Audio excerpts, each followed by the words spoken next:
और इस महायुद्ध से जुड़ी हुई जानकारी पहले आपको देते हैं। दोनों देशों के बीच तनाव अब चरम पर पहुंच रहा है, एक दूसरे पर हमले जारी हैं। दूसरी तरफ यूएन में बातचीत इसको लेकर हो रही है, तमाम देश अपनी प्रतिक्रिया इस पर दे रहे हैं। तो सबसे पहले आपको 25 बड़ी खबरें इससे जुड़ी बताते हैं। ईरान और इजराइल के बीच जंग का 11वां दिन है और इजराइल हमलों में ईरान के 950 लोगों की मौत अब तक हो चुकी है। सेंट्रल इजराइल में ईरान ने मिसाइलें दागी हैं। आईडीएफ ने कहा कि हमने ईरान की मिसाइल और ड्रोन को मार गिराया। इजराइल का ईरान पर ताजा हवाई हमला। ईरान के नजफाबाद में अटैक हुआ है और ईरान ने कहा कि 8 मेडिकल सेंटर पर हमले हुए हैं। ईरान पर हमले के बाद डोनाल्ड ट्रंप की अहम मीटिंग नेशनल सिक्योरिटी टीम के साथ करेंगे बैठक। अमेरिकी हमले के बाद रूस पहुंचे ईरान के विदेश मंत्री अब्बास अरागची। मौजूदा हालात पर रूस के राष्ट्रपति पुतिन से वार्ता करेंगे। अमेरिकी हमले के बाद खमेनेई की खुली चेतावनी। कहा दुश्मन ने हमला कर बड़ा अपराध किया, उन्हें इसकी सजा मिलेगी। ईरान को लेकर इजरायली पीएम का बड़ा दावा। कहा इजरायल अपने लक्ष्य से बेहद करीब है। डोनाल्ड ट्रंप ने कहा ईरान के परमाणु ठिकानों पर हुआ हमला बहुत जोरदार है और सटीक था, हमारी सेना ने शानदार स्किल दिखाए। ईरान के परमाणु ठिकानों पर हमला करने के बाद अमेरिका के मिसौरी एयरबेस पर लौटे B-2 बॉम्बर विमान।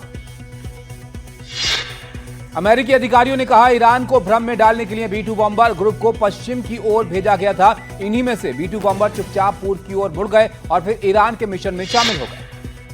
डोनाल्ड ट्रंप का बयान। B-2 के महान पायलट सुरक्षित लौट आए हैं, शानदार काम के लिए धन्यवाद।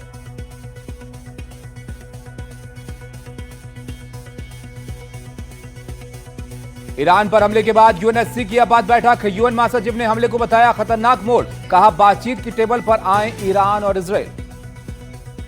यूएनएससी की बैठक में अमेरिका और इजराइल पर भड़का है ईरान। कहा कि अमेरिका के आरोप निराधार हैं। चीन ने भी ट्रंप सरकार की कड़ी निंदा यहां पर की। सुरक्षा परिषद की बैठक में रूस ने कहा इतिहास ने अमेरिका को कुछ नहीं सिखाया। सुरक्षा परिषद के सदस्यों से सच बोलने और हमलों की निंदा करने को कहा।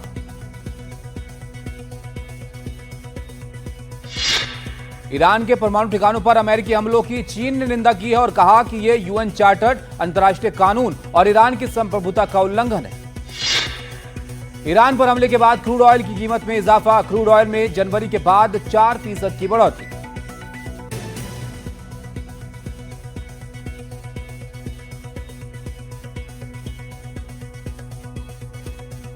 स्ट्रेट ऑफ हॉर्मुज से दुनिया में पेट्रोलियम उत्पाद का 5वां हिस्सा जहाजों के जरिए गुजरता है। 2024 में हर दिन औसत 2 करोड़ बैरल कच्चा तेल इस रास्ते से गुजरा है और अब ईरान स्ट्रेट ऑफ हॉर्मुज को बंद करने की धमकी दे रहा है।